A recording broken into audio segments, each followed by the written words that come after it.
Hi friends, in this video I'm going to show you how to create your private story on Snapchat app.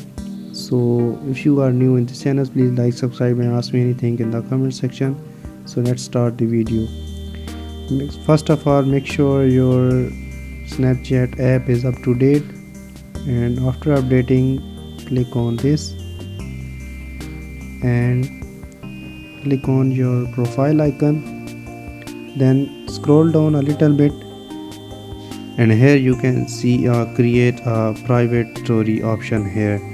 Just simply click on this and select friends whom you wanna create a private story with them, and after this click on this create story, and you can rename your story here. After this save this story.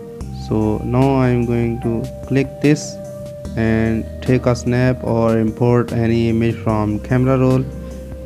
Just for example, I am taking a snap.